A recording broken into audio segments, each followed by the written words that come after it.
Goosebumps has returned. Would you believe this is our 20th video, Jared?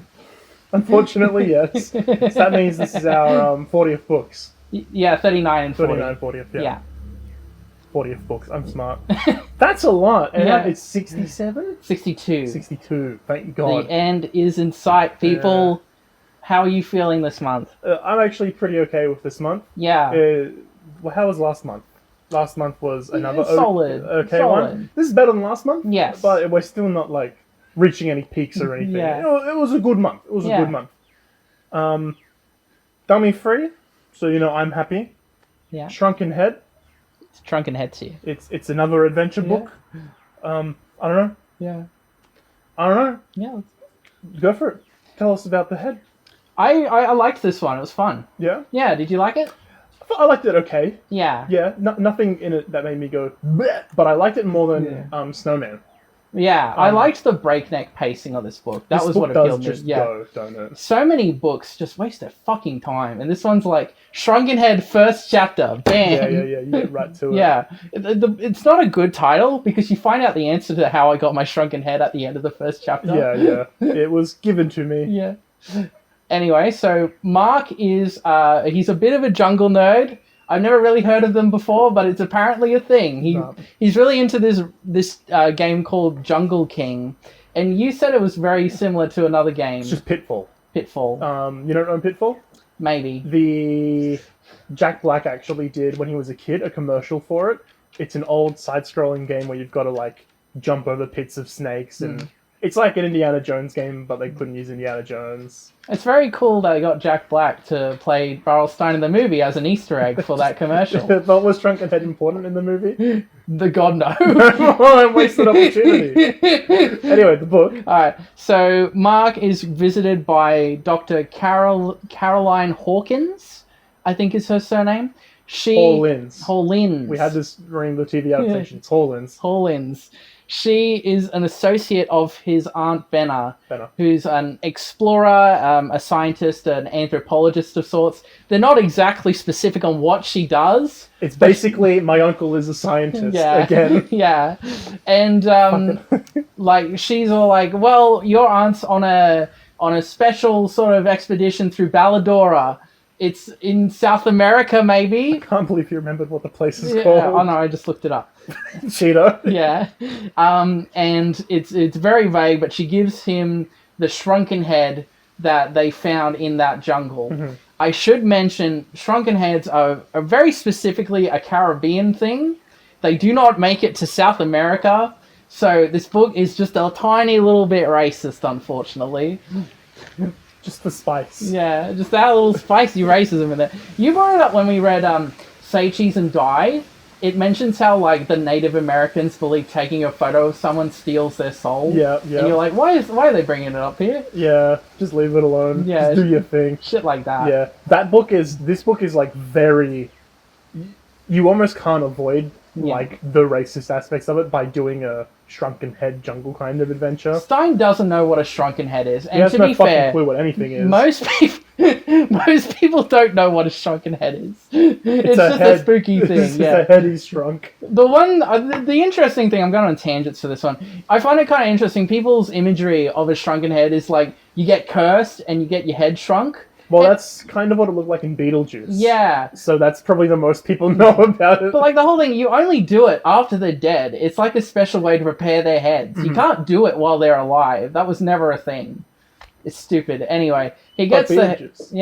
It's Beetlejuice. He gets the head, and he's pretty excited to have this cool little souvenir from the jungle. Mm-hmm. And his little sister wants to play with it. And she gets a scratch on the ear, and he's like, why, I order. You scratched my head. Mom! And then the mom's just like, oh, it's your little sister, it's fine. It's like, oh no, we're getting another book with an annoying younger sibling. Woe is me. Never happens. Yeah. Never happens. And then one night, he sees the head floating. And he's like, Mom, sister, the head's floating. And then it's not floating when they come out to see it. It's like, Mark, you're just seeing things. Shut the fuck up. And then the next day, Caroline comes back and it's like, Mark, you saw the floating head, which means you are in touch. You have what's called the jungle magic. It grants you jungle powers. You have jungle magic. Aunt Benna granted you jungle magic when you were 3 years old. You don't remember it. But you have the jungle magic. We need to take you to Balladora so you can reunite with your aunt to help her with her research. And the mom's just like, yeah, all right. Mom's like, cool, have fun with your aunt. Something to mention, when he's playing those games, whenever he wins, he goes, Kalia! Yeah. It's just his little war cry that he made up. Yeah, you can't remember where it comes from. No, he's like, it's a word I made up. And this is where we find out the annoying little sister is not joining us for this book. She has been kicked out of the story. That's it. Evicted from the house. She's still in the house. She can't be in this book, though, and we're happy for that. And he goes to Balladora, and when he gets there, he's like, oh, Aunt Benna's not here. What's going on? And he meets Caroline's husband, Dr. Richard Hawlins, and their daughter, Corinne, who sort of adopts the role of the annoying sibling. No, she's like the older sibling. Yeah. Like that. Yeah, she's like the one that's like, stop having fun over there. Yeah, so we transferred the vibe of the younger sibling onto this new character. Yeah. But I'll allow it. So Mark is getting sus of the place because, like, well, Aunt Benna's gone missing. Yeah. I don't really know what's happening. And one day he goes in and he finds this journal that says that the Hawlins are stealing Aunt Benna's research for evil purposes. So he runs away. Corinne runs into him and he tells him what happened, and she's like, oh, that's a shame. I like Benna. I'll let you on your adventure. And then it's not a huge part of the book, but a lot of what happens next is Mark runs into some sort of obstacle in the jungle, and the Shrunken Head gets him out of it with the help of jungle magic. Yeah. And he discovers the way to activate the head is by using the victory word Kalia. Yeah. So Aunt Benna must have taught him that word, and he's been using it ever since. And eventually he gets stuck in a hole, and Corinne comes by and helps him out of the hole, and they agree to go find Aunt Benna, and the Shrunken Head leads them to Aunt Benna. He's like, no, you brought Corinne here, you stupid. You can't trust her, she's a Hawlins. And Mark's like, yeah, I can totally trust her, it's fine. And then Corinne's like, Mom, Dad, they're over here! And then they come running in, and it's like, oh shit, I guess I couldn't. I do like that she's just one of the bad guys. That was fun. Yeah. Because, like, it would have been very easy to just make her, like, I'm gonna fight Mommy and Daddy, I'm gonna rebel against my parents. No, Mom and Dad, this is wrong. She's just a good little daughter who loves her parents. And you don't get that a lot in these books, so I was here for that. Just a bad kid. Yeah, I love it. But like an understandably bad kid, like, you're gonna fucking stick with your parents. Yeah, of course. And then they kidnap Aunt Benna and Mark, and they start threatening them to tell them the secret of jungle magic, or they're gonna kill them, but in like a family-friendly way. And they throw the Shrunken Head into a pile of other Shrunken Heads, so Mark can't find the real one. And he's frantically searching through it. Then he realizes it's got the scratch on the ear from his younger sister, so he picks it up. Kalia! And the Hawlins all shrink into little tiny people, and they run away.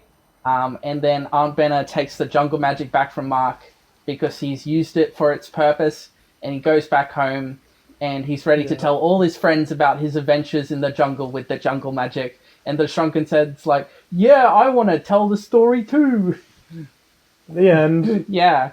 I don't know, it was fun. It's an alright book. There's not really anything wrong with it. It's just a fun adventure book. Did you like it more than Deep Trouble? See, I don't know. Like, it probably is better than Deep Trouble, but I can't get over mermaids out of nowhere. Like, and then it was like they get stuck in a tank and they're gonna drown, and it's like, wow, we're just gonna fucking murder these kids. Well, like, that's what happens in this one too. But like, there's like a very strong group of like bad adults in that one. It probably is better than Deep Trouble. I like it a lot more than Snowman. What other adventure books are there? I've forgotten them. The Mummy books. Definitely better than Mummy books. Yeah, definitely. Yeah, I think it's mainly those ones. Yeah, probably, yeah. It doesn't achieve any Goosebumps level horror. It's pretty not scary even for a Goosebumps book. It's an adventure book. It is an adventure book. But even Deep Trouble has a couple chapters where it's like, oh fuck, maybe we're going to murder these kids. Coming. Yeah, there's a shark. Yeah. Oh no, there's like lava land or something.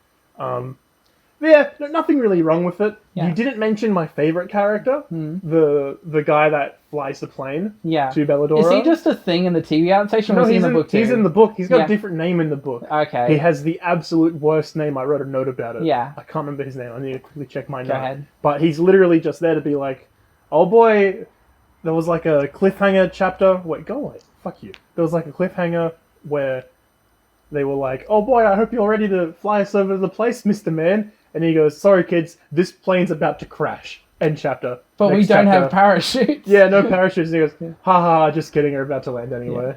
Yeah. I love those like absolute fake out chapters. In the Goosebumps world, everyone's pulling practical jokes like all the time. Everybody has R.L. Stine's sense of humor. Yeah. Where are we? Notes. His name is Ernesto. Ernesto, very Hispanic. And it absolutely trumps all the bad dog names in my book. It's like, oh, we need an ethnic man to fly this plane. Ernesto. Ernesto. Put an O in front of like a very popular Western name. Yeah. Stine. That's the fucking worst. Ooh. One of my notes is just page 102. Okay. Jesus Christ. You've hyped it up now. Oh, One Piece. They're asking, will I leave the island in one piece? One Piece. Yeah. That's your joke. Well done. I had a headcanon at the very start of the book. You had a Shrunken headcanon? Yeah. That Caroline and Benna were lesbian aunts. Which is not how the book panned out. Not at all. No, unfortunately. So this is interesting. The head reminds me of the Summoner. Yes. The head is used in the exact same way as the Summoner. I disagree. Well, the Summoner, yes, in terms of plot device, but the Summoner's like reanimating things, and this is just controlling the jungle. Yeah. But if you wrote a third Marley book, I could see him using it like for like the same kind of shit. You could do like an Avengers Infinity War kind of thing where they're like the adventure books coming together. Yeah, like the different Infinity Stones. You've got like the reanimating stone, the jungle stone. Frankenstein with all the summoner hand, and the the shrunken head. Stine, you just come to us, buddy. We got all the ideas. You forget about Disney Plus. You know they're doing nothing. Yeah, we got the trailer for that show. That was awful. Yeah. Oh, actually, I wrote a note about the One Piece line too. I forgot. Okay, so this is a note that goes into more detail than we did in the summary. So with the head, it doesn't make any sense because the head was used to prove that that Mark has jungle magic, but then later on in the book they mustn't realize that the head is magic because otherwise I wouldn't have written this note. So I was like, it doesn't make sense that they don't know the secret to jungle magic and they took the head. They needed to know the secret word. They needed to know the words, yeah. So I might have written this before that happened. Yeah, that's what they needed to know, the word. Yeah. There's a giant rabbit cliffhanger. Let me see what that is. Chapter 13. Rabbit. There's a giant rabbit. Before I could reach it, I heard the soft thud of footsteps in the grass, rapid footsteps. Kareen gasped and grabbed my arm. Oh no, it's him. I think I jumped a foot in the air. Should I run, try to hide? If this was a game of Jungle King, I know the right moves. I know how to escape from the evil scientist. I grab a vine and swing myself to safety and pick up a few extra lives along the way. But of course, this was no game. I pressed... and watched a funny-looking animal hop into view. Not Dr. Hawlins, but a weird-looking rabbit with huge ears and big paws. Okay, for some reason in this jungle, there's like a giant rabbit that he mistook for a human being. Scary stuff. Yeah. Like 1984. Oh. No one's getting that. No one. Yeah, that's it. Yeah. It's an alright book. Yeah. It's fun. It's definitely higher up than most of the books we've read. Yes. Definitely better than Snowman. Yeah. No. He did alright. Yeah. TV show. Yeah. TV show. TV show. TV show's alright. A little racist. A bit big racist. Big racist. But in terms of the execution of this book, they did a surprisingly good job. Yeah, it was alright. Yeah. Two-parter. Yeah. So they didn't really cut anything out. They added a little bit. They refined some parts. A lot more racism. The problem is, this when you have a book, you don't have like visual references. You can get away with a lot more stuff. Yeah. With this, they need to cast people. They need to have a specific vibe to the locations.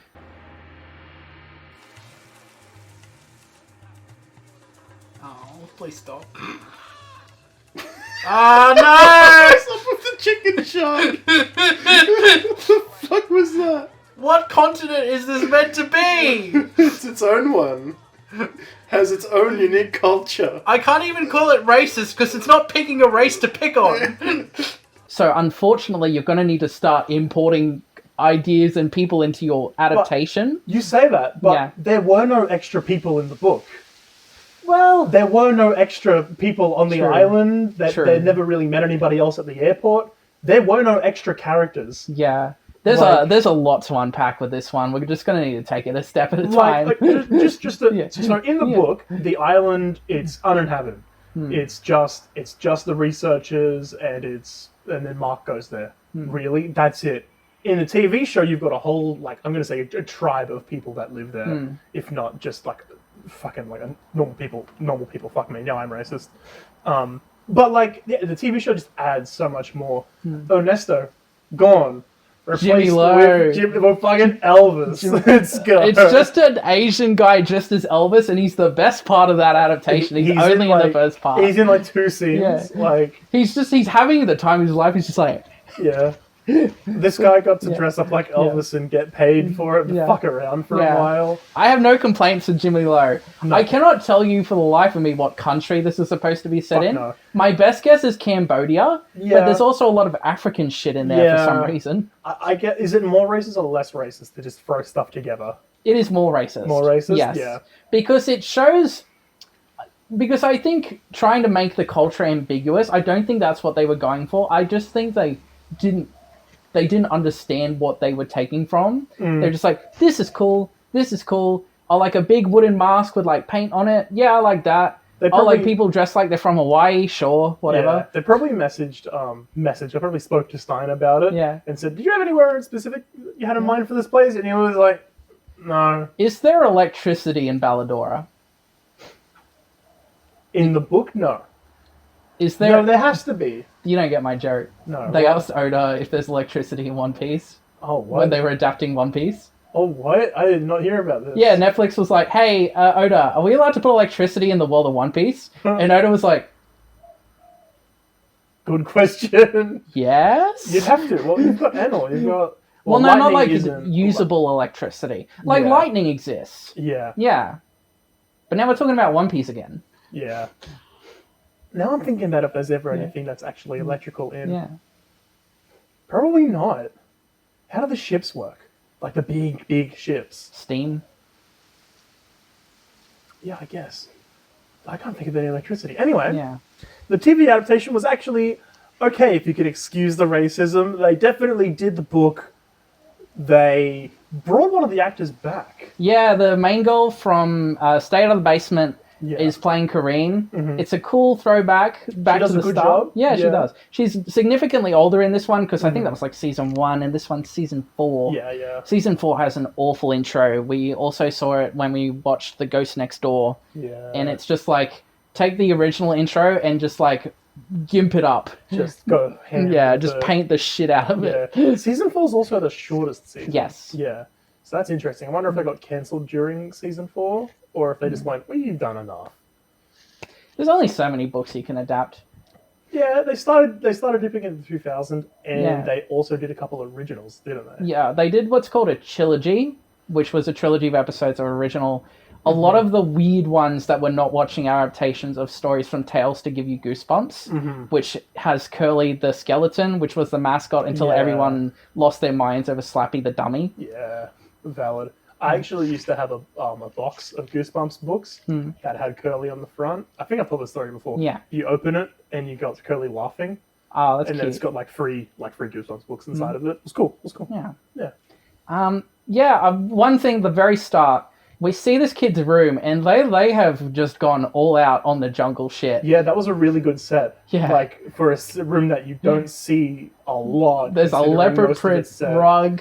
The walls covered in like grass. Yeah, I don't yeah. know what's going on, but like the set designer had the time of their life with this one.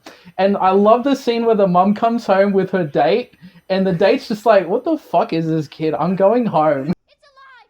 Alive!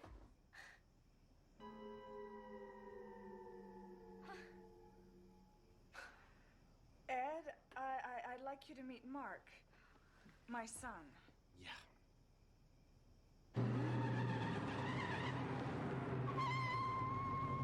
So is that like her boyfriend or something? Yeah. He saw one look at the jungle room, he's like, nah, Yeah. this kid's too weird, I'm out.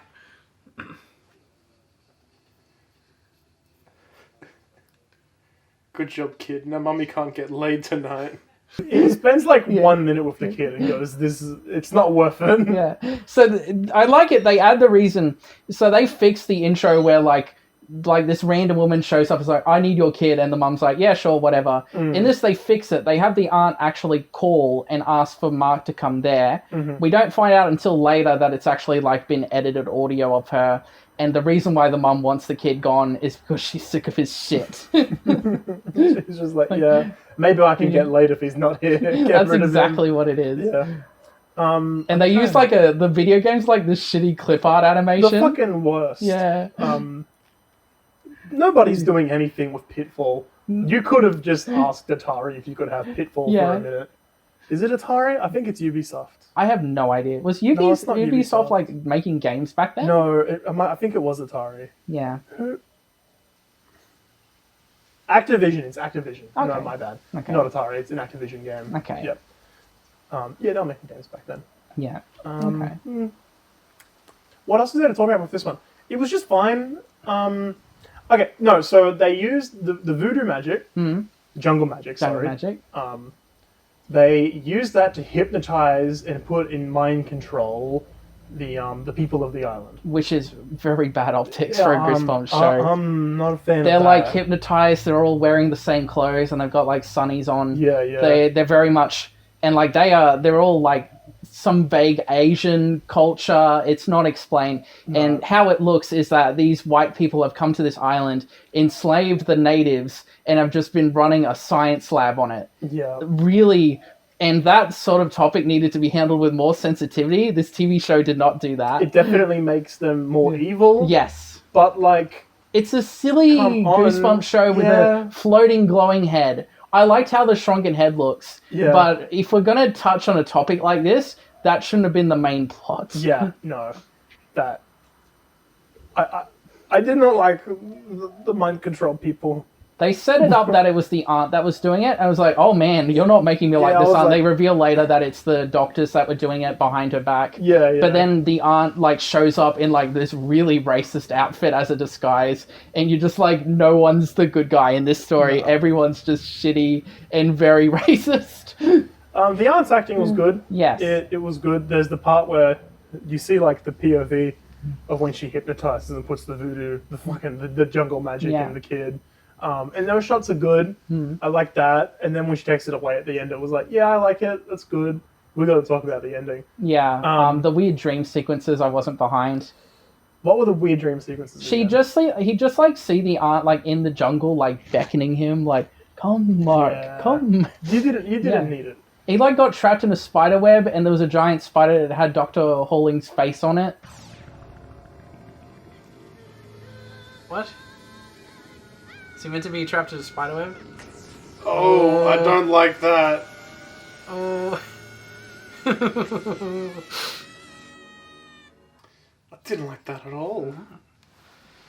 There was no wide shot, so I didn't really know what was happening. Yeah, that was bizarre as hell. Yeah. Nah. Shit like that, wasn't into. Yeah, super weird adaptation. So in the end... Oh, they're gonna like King Kong sacrifice. Yeah, Mark they're like point. dropping them in like a vat of acid, maybe. It's like green, bubbling. It's got bubbles. I don't know. Oh my god! You know what? This is a first for Goosebumps. I'll give it that. It's breaking new ground. Child torture. Oh, fuck! Not long to go. I guess King Kong's gonna be here in like 2 minutes. Oh, fuck me. Is that acid? It's a vat of acid. It's the vat of acid episode. Yeah, they were just like, if you don't tell us the secret of the jungle magic, we're going to dip your nephew in acid. But then, once he gets the head back and he starts shouting Kaliya, he starts floating in the sky, and he gets the poor victims of the village people to do his bidding instead and start scaring the Hallins, and then the Hallins get pushed into the vat of acid, but it ends up shrinking them like the head. I don't even know if they confirmed that. They just fall in, and then the next scene they're like tiny people. But that's the only possible. Yeah. That has to be what happened. Yeah. It was shrinking goo. Yeah. It's the opposite of Monster Blood. It is shrinking goo and Monster Blood. Let's fucking go. They stole it from the cousin kid. What's his name? Kermit? Is it just Kermit? Kermit. Oh my god, Kermit. I forgot about him. So then your very last scene is Mark back at home. He's taken most of his jungle stuff down in his room, but then he's got in like a little glass cage, he's got the fucking Hallins, and he rips off some of the sandwichery and drops it in for them. How does he dispose of their poop? Do they just have a corner that just it keeps growing poop? It's like Monster Blood. And he's like, don't worry, my aunt's gonna turn you back to normal when she gets back from her trip in like 5 years. On my 16th birthday. On my 16th birthday. Yeah. This is fucking, I was gonna say book, a TV show. No, I liked the ending. It was good. That's was a funny. good change. Yeah. It's much better than they just run away into the woods or into Yeah. the jungle. That's it. Yeah. I think we've spoken about it longer than it deserved to be spoken about. It didn't need to be a two-parter. No, God, no. You could have. We needed more Jimmy Lowe. We did need more Jimmy Lowe. Yeah. I would have excused the two-parter if Jimmy Lowe came back. Yeah, Jimmy Lowe saves the day. He does. He's like, hey, Mark, you got to use the Kaliar. Yeah. Hey, guys, I brought back the Pepsi you wanted. What's going on? Don't they say at the end that it wasn't the head, it was Mark that had the jungle magic all along, and he starts doing the magic without the head? Isn't that what they say? I don't know. Yeah, something like that. I don't fucking know. Yeah. Look, I'm not going to say I was bored. This was an entertaining adaptation. It was just very, very racist. Yeah. That's the unfortunate thing. Yeah. The more we talk about it, the worse we look. Yeah. So let's move on to Dummy 3. Yeah.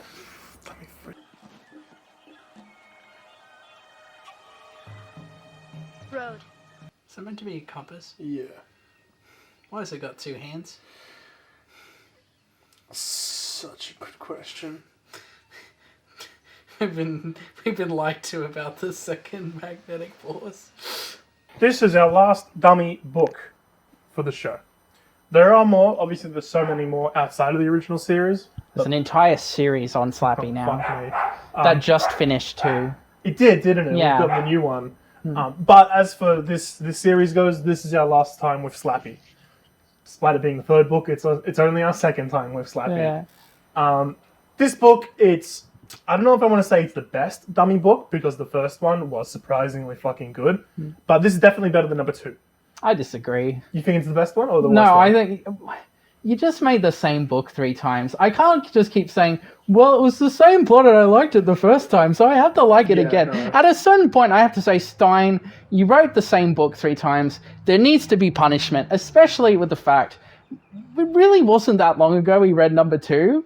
For some reason... That was this year, wasn't it? Yeah, it was like 3 months ago. For some reason, Stine had such a compelling idea that he just was dying to write another Slappy book right away, and he just made the same damn book again. It is just the same book, isn't it? They even reuse an exact plot point. Yeah. I will agree, it is kind of inexcusable that we have to wait so long for the reveal that Slappy is evil and doing stuff in this book. Like, we've had this, we know what's fucking happening. You can just give me the funny dummy. Stine believes that he treats these books like this is your first Goosebumps book. You don't know what you're in for, so you can be led on with these overlongated plots where nothing's happening and there's always the promise of something. But if you've read 40 of these books in a row, that shit gets old. Yeah. Every book has to be an entry point. Yeah. That is a problem. Yeah. That is definitely a problem. What are some books that don't waste your time in the sequels? There are some that don't waste. Surely we've Monster Blood 3? Yeah, that one do kind of get into it. Yeah. Maybe Say Cheese and Die Again. Oh fuck, we've got that coming up. Yeah. And D Trouble 2. Oh god, yeah. Oh god, the sequels. Of course, we got Monster Blood 4 as well. Yeah, we'll see about that one. Anyway, I guess we should probably talk about this book. So, the first thing to note, which is very interesting, I'll tell you about in a second. is that the damage from book 2 does carry over to this one. And it's just the one little detail the first time that you see Slappy. That was very nice to see. That it wasn't just a complete reset, even though fucking might as well have been. So, the main characters in this book, and I'm going to look at it because I can't remember their fucking names. Trina, and what's the other one? Dan. So, Trina and Dan are two little shits, and their dad is a ventriloquist dummy, what's the fucking word?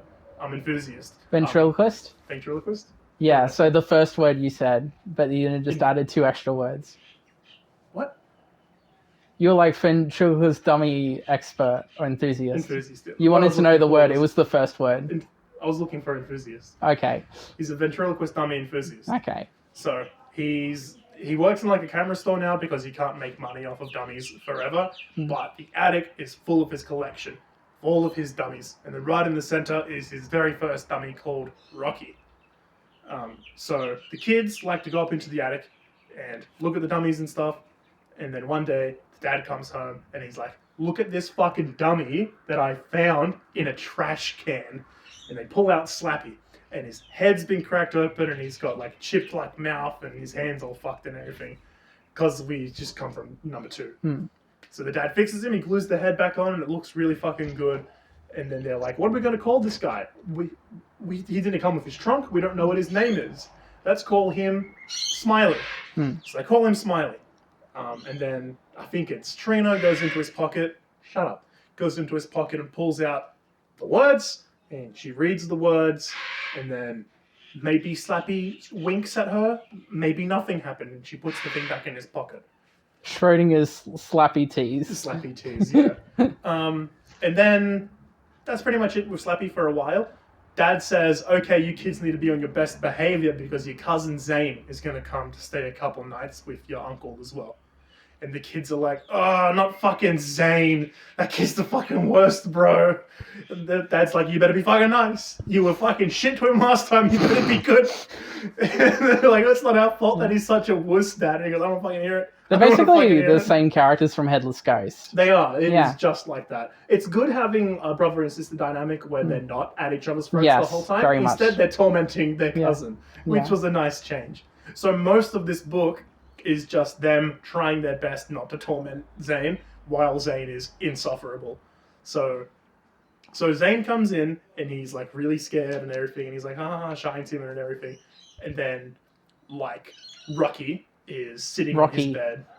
Rocky. Rocky? You said Rocky. Whatever. Rocky is like You sitting... said it again. Rocky. It's Rocky. I'm saying Rocky. Okay. Rocky.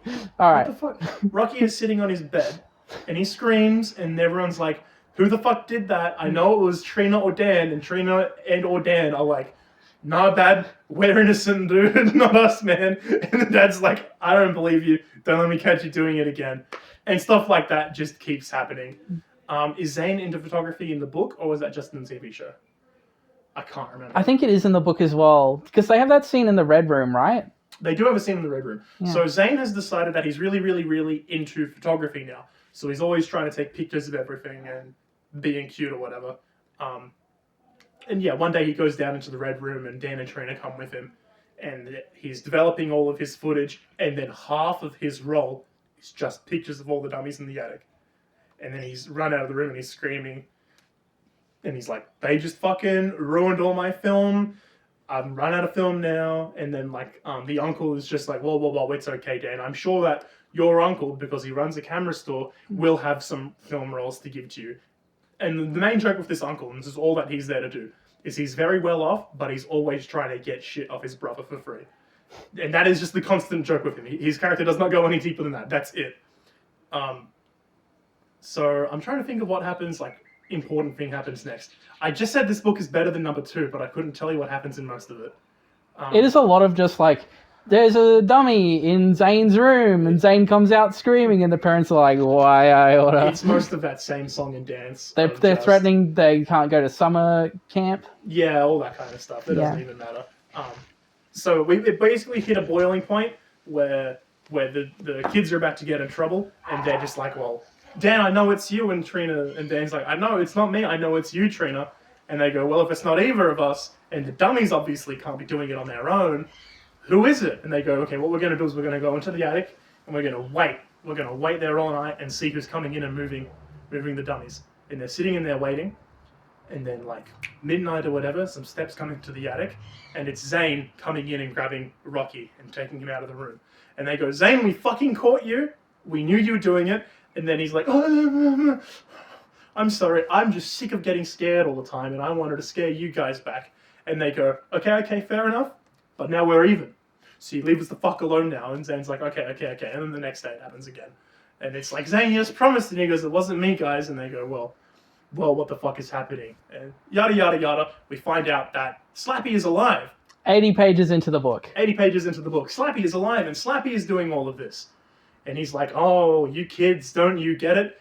You're not going to summer camp.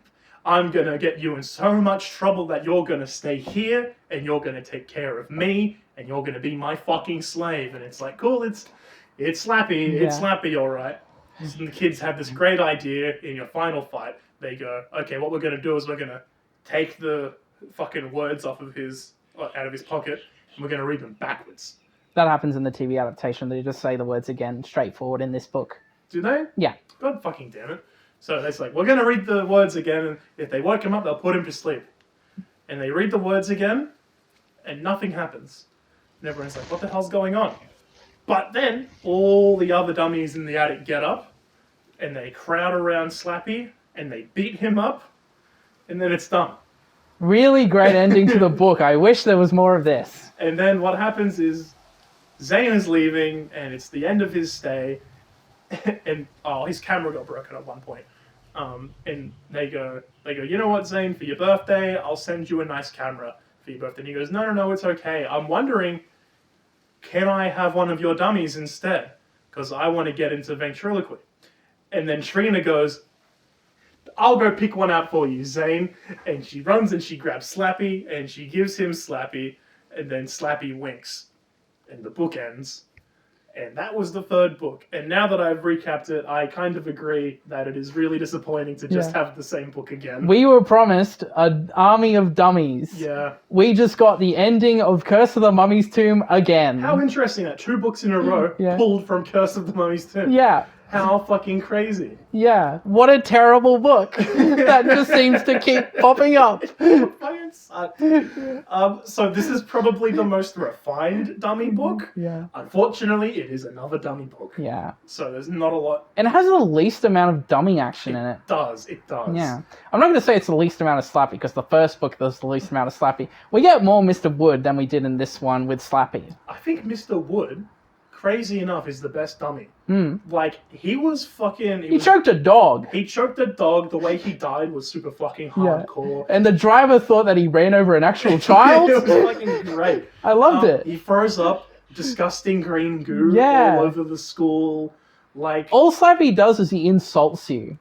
He's cracking jokes the whole time, and he says, you're gonna be my slave. Yeah. And that's all he does. Yeah. That's all he's fucking done. We hate Slappy now. I don't hate it. I wish I could hate Slappy, but I've got too much childhood attached to this stupid fucking dummy. The problem is it's also one of the more creative things involved in this series. Yeah. A lot of it is also just like evil monsters like, I'm gonna eat you.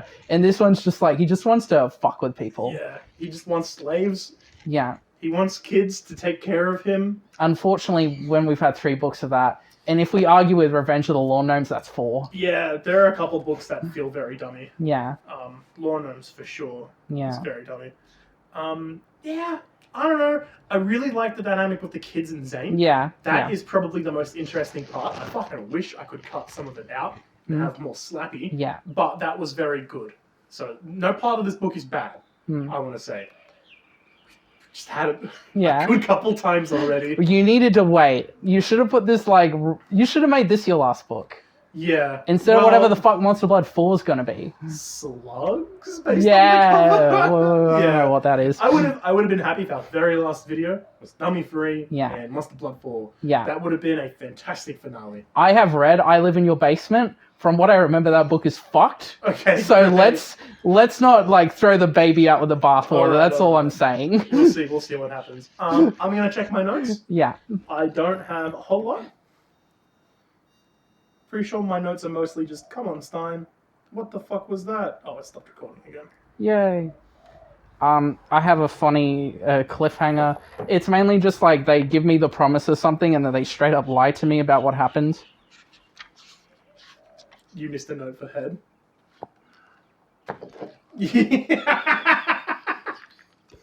Cut the part out where I pick up that book.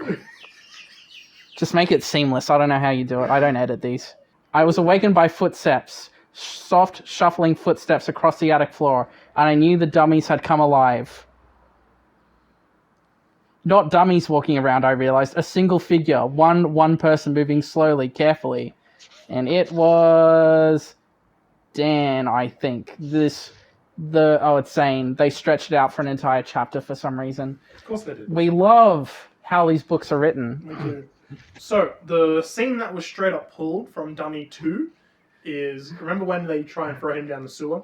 And then he comes back and he's just sitting in the kitchen the next day? They do that exact thing again with throwing him down the well. Yeah. They did it at the exact same scene. They throw Mr. Wood in the trash in the first book as well. Oh my god. So they've done the same same thing 3 times. I swear, these books just hit the same beats every time. Stop saying they. Yeah. It's one man. Yeah. It's one fucking lazy man. I don't want to make fun of Stine, because like he's given us so much to work with. And he seems like such literally can't blame anyone else. Yeah, though. I know. He's just a genuinely nice little old man. He's very sweet. It's just that... Can you write something else, please? There's got to be something in your head, man, that's like, oh, I haven't written this before. Okay, so my only other note that I think is worth reading out. Yeah. What was it? When we say the words to bring Slappy to life, and we say it in the attic with all the other dummies in the room at the start of the book, why did only Slappy come to life? Araki forgot. Araki forgot. And then at the very end, when we read it out, it's everyone else comes to life. Yeah. Maybe what happened was the spell, like, it detected Slappy, but when he was already awake, that magic had to go somewhere else, so it dispersed among the other dummies in the room. Right. And I guess that also explains... You know what? I'll fix this book for Stine. Yeah. So because Slappy is a magical, evil dummy, I think he was made by somebody, right? We know that there was like a... In one of the Slappy World books or something, I think they do that, Yeah. So in this world with this one evil dummy, when you say the words, all of the inherent magic from reading the words goes into Slappy, and it entirely revives him, full power, full whatever the fuck he can do. When you say the words, and there is no evil dummy waiting to be activated, it goes into all the other dummies, but because there were so many dummies in that room to be brought alive, it could only revive them for one night. Which is why they're not still alive, presumably by the end of the book. They were only activated that one time. Okay. I'm gonna say, by adding my own context, so that I don't have to worry about an attic full of living dummies. You're really coping with this book, huh? I'm not coping. Yeah. I'm doing the job for the man, and I'm literally never gonna think about it again. Okay. You know what, though? I did grow up watching the TV adaptation. Yeah. So let's take a look at that.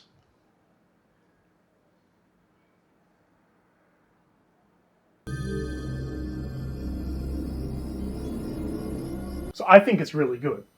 Oh, this was like the highlight of the show for me personally. I think the Haunted Mask adaptations are better.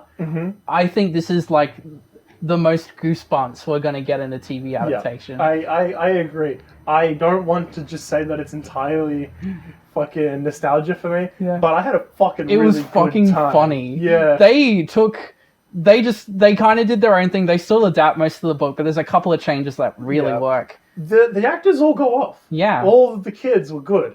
The kid from Barking Ghost comes back, and I hated him in that. He's pretty good in this one. He's pretty good, yeah. I remember making fun of him when we talked about him, because he had this line, he's like, I gotta prove I'm right. Yeah. Well, look, you hand the right material to the kid, you hand the wrong material. Yeah. Nobody can make Barking Ghost good. What I like is they changed the Slappy effects.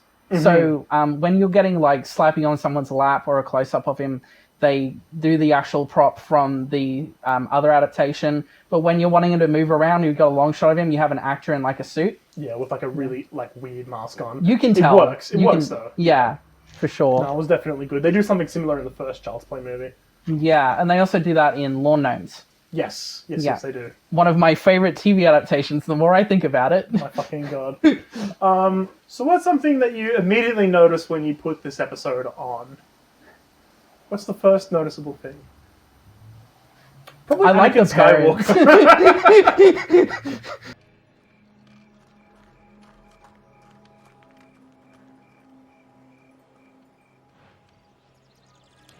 Who's that? That's Zane. Yeah, but who's he playing? Who's been played by? That's not another returning actor, is it? No, you know him. Maybe we'll get a better look at him. This isn't a Ryan Gosling situation, is it? It is. You're kidding. I can't believe you don't remember this, because you told me you watch this all the time. You know, I really don't know why you have to leave me here. I mean, if you wanted to torture me... I have no idea. We'll get a better look at him. There's no way you don't recognize him. You love this actor. I have no idea. I'll give you a hint. He hates sand. Are you kidding? Nope. Are you kidding? No, that's him. Okay. Oh my god, I see it now. And you just watched him on Disney Plus. Did I? Oh, did you watch the new Ahsoka? No. There you go. God damn it. No, I have to. So Hayden Christensen plays Zane, and his acting is better than it is in the prequels. Oh, fuck. You didn't notice it was him, and I literally had to tell you it. No, I couldn't recognize him. But as soon as you said it, I was like, oh, fuck. I could just fucking see it. You grew up with this episode, and I think that's blinded you. It's put a blind spot on you. It's two completely different things in my mind. I was never going to connect Goosebumps and Star Wars from when I was a kid. Never. It's in a so million interesting. years. There's 3 actors in this show, right? There's Ryan Gosling, there's Adam West, and there's Hayden Christensen. 3 actors I would never connect to each other ever. Well, there you go. They all come together for this show. Yeah. Fuck. This TV show might be perfect. I don't know. No, We did just get finished talking about how racist one of these episodes I were. think it's perfect. Yeah. When I get to cherry pick the episodes. Well, go back to my point. I really like the parents. The dad is just such a fucking nerd, and the mom just is making so much sass at him. Yeah. The dad is much more enjoyable in the TV show. Yeah. He's much more, his writing is a lot more fucking, like, dad. Yeah. Than just, like, the bad guy in the book being like, you kids better not be having any fucking fun up in here. He's like, when he's doing his ventriloquy and he's making his fucking jokes with the dummies. I'll allow you to say the word once. I'm going to correct you the second time. It's not ventriloquy, it's ventriloquism. You know what, Hadley? Yeah. That's a shame. Yeah. When he's puppeteering the dummy. When he's shoving his hand up its ass. When he shoves his hand up the dummy's ass to make him talk. The jokes are like really fucking good dad jokes. What's his name?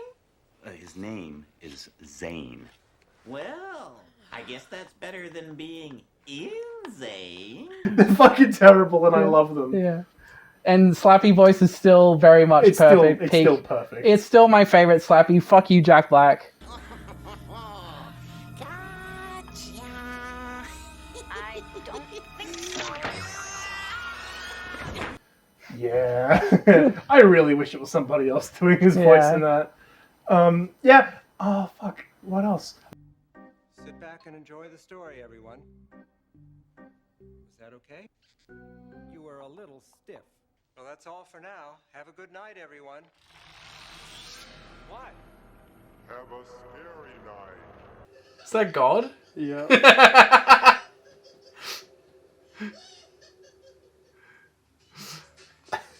Hayden Christensen, no! I have so many questions. So you will get no answers. Goosebumps has finally confirmed the existence of God, and he puppets R.L. Stine. We need to talk about the changes, but is there anything else you want to talk about before we get to them? I'm thinking I shouldn't talk about it because I've got the nostalgia goggles on. So what? Go on. Okay, so in this one, I can't remember. So what happens is Slappy's been given a new power. He can breathe his essence into other dummies. Mm-hmm. So he puts his essence into Rocky. It's the same green vomit smoke effect. So Rocky comes to life and it becomes his henchman. He's like, okay, boss, I'll do it. And it kind of sounds like Rocky Balboa for some reason. I wonder why they did that. Yeah. But he looks like a gangster in this. He does. It's very strange. It's a strange combination, but I will allow I'll take it. It worked. It's like that really tall, bald mobster from the Bugs Bunny cartoons that's always being dragged along by the little guy in the big hat. I can't. That's picture okay. it. I can't remember their names. But then, basically, they have a big confrontation in the living room where Slappy's sitting on the table. And in this version, Zane's aware of the Slappy stuff, where he's like, I didn't do any of this. Hey, didn't Slappy kick you earlier, Zane? And he's like, yeah, he did. So they realize Slappy's alive, and he's like, oh, I guess the jig is up, see? Okay, I do want to jump back a little bit. So you don't have any real, like, Slappy stuff happening until the very end of episode 1. Yeah. Because it's the number 2-parter. So at the end of episode 1, you do find out that it was Zane pulling all of the dummy tricks, but then as they're leaving the attic after they agree not to do it anymore, Slappy follows them to the top of the stairways and he goes, you want to be a prankster, do you, Zane? So, you want to be a prankster, do you, Zane? Well, let me show you how the pros do it. Alright, buddy, let's see what happens. So it's like canonically his revenge for the first part. Oh, not really revenge, but Slappy's like been watching these kids and he goes, oh, fuck, I can have fun with these kids. And then part 2 happens and it's full dummy. Look at him! He's like a Scooby-Doo villain. It's so fucking bad. This is perfect. Yeah, this is amazing. So they throw him down a well and they think, all right, that's taken care of. Yeah. And then he comes back and he slips into Zane's room and he breathes the S's onto him. They come into Zane's room and Zane has been turned into a puppet. Yeah. And it looks awful. I dare say he looks like a dummy more than a puppet. Yeah. It's the same thing. Yeah. He does look fucking terrible though, doesn't he? I did not like looking at him. It's really gross. It works because it is meant to be scary. Yeah. So you're not meant to be like, oh yeah, he's a cool little puppet man. It's like, oh fuck, that's fucking horrendous, isn't it? This entire episode we've been making Star Wars jokes. We've been comparing Slappy to Palpatine. You know very well that you put Rocky in Zane's room. I did not. They hate me. No one hates you, Zane. It's all Obi-Wan's fault. He turned them against me. Listen, do we have to do this? Lighten up, Zane. This isn't the Inquisition. The Inquisition? Give him 20 years. You little creep, you're still trying to pin this on me. Yeah, well, shh.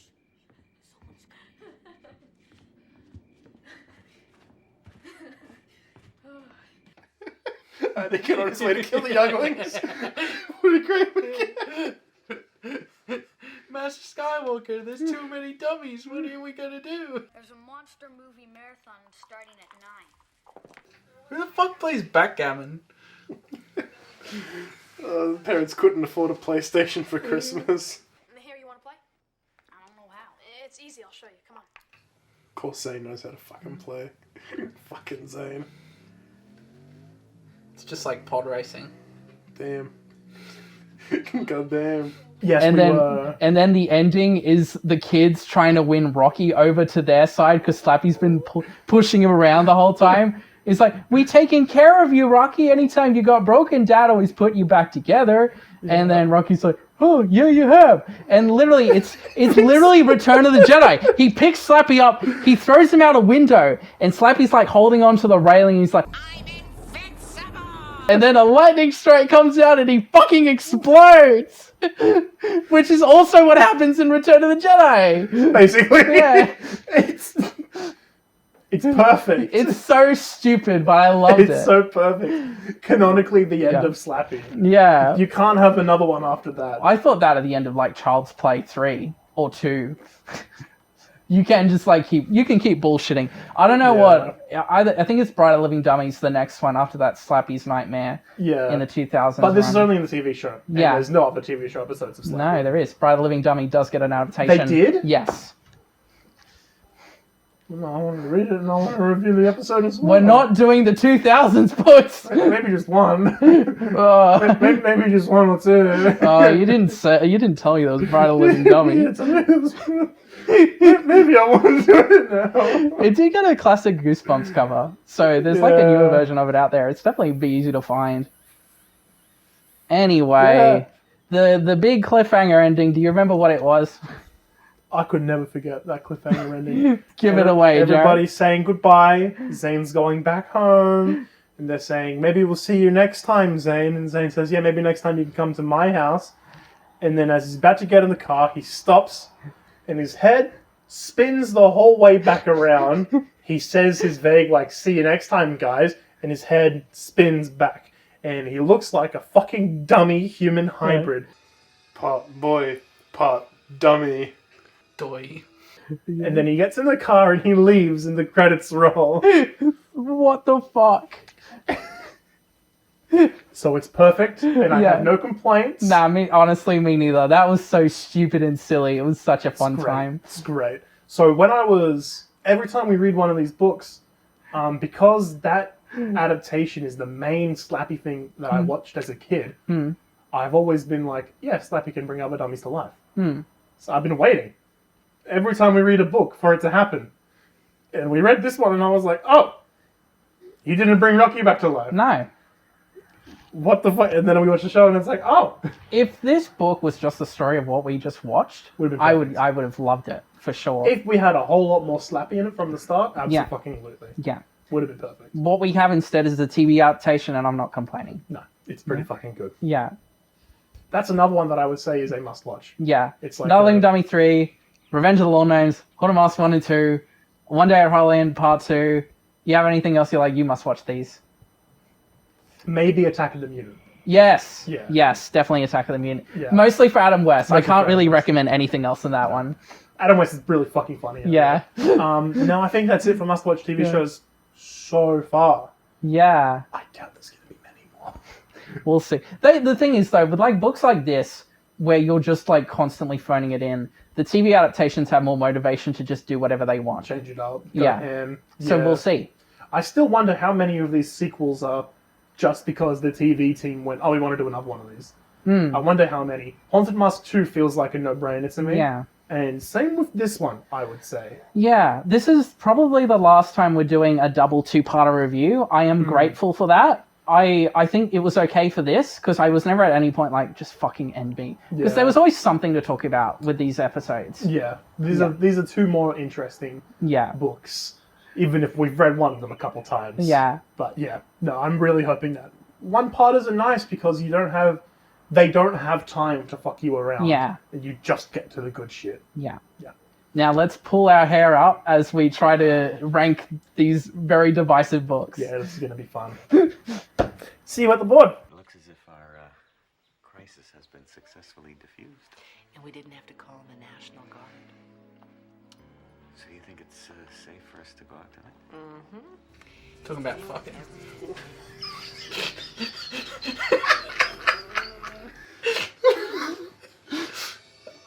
This is like the best. This is the best thing the show's produced. This is going to be tough. I would like to put this above Let's Get Invisible. You like The Girl Who Cried Monster more. Yes. It's just nice hearing you say that. Yeah. We can do that. Yay! Sad seeing Horrorland get off the board. Yeah. Should we worry about that once we put Dummy 3 up? No. Yeah, we can move these at least. Yeah, it's 2. Like, that's alright. Oh, that one needs to be touched up again. There's a couple of them like that. Dummy 3. Is it better than Dummy 2? Apart from you being tired of them, is it better than Dummy 2? I think it is. Why? The dynamic between the siblings and Zane. There's more Slappy in Dummy 2. I think the sibling dynamic with Zane is actually carrying it for me. Okay, you can put it directly above Dummy 2. I will not allow it past Haunted Mask 2. I don't think it's better than Haunted Mask 2. Okay. But what else have we got? I do like it more than Cuckoo Clock. And I will admit that it's better than Jelly Jam. I do love Jelly Jam. Okay, I'm happy with that. Look at that. 2 dummies next to each other. I don't know who's the dummy. I think you're the dummy, Jared. Ha ha ha ha ha ha. Never heard that joke before. Anyway, look at that. Look at the board. We did it. We eliminated the mid ones. That's right. Yeah. Nothing but net. Yeah, awesome. Look at that. There's some hidden gems up here, isn't there? Like Shrunken Head and Kukulkan Doom, you never think to put those up here. These books are all readable. Yeah. These books, I hate that that's the fucking bar now. Yeah. It's like, here's 15 books that you can read and enjoy. Yeah. Oh, yeah, there we go. Yeah. We've finally purified the board. And what are we reading next month? Next month, we looked at them earlier today.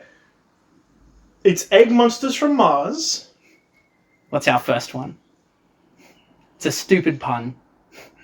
I can't remember it. Bad Hair Day. Bad Hair Day. Bad Hair Day, I always get confused with My Hairiest Adventure. Yes. Something to do with hair. Yeah. To be fair, I'm kind of excited for Bad Hair Day. That looks like a fun one. Yeah.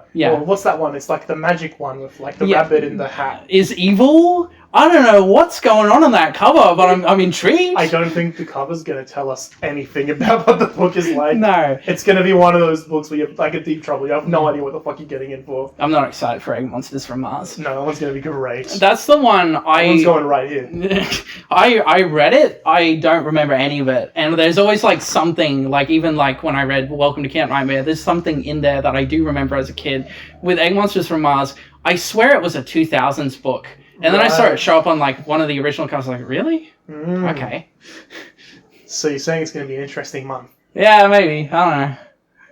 At this point, I'm just like riding the wave. Yeah, whatever. 20 videos in. Oh, fuck. Well, we'll fucking see you next time.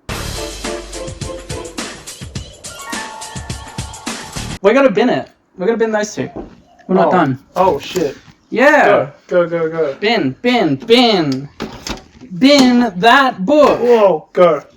You were fun and stupid, but not a lot going on. Fly away, bird! In the bin!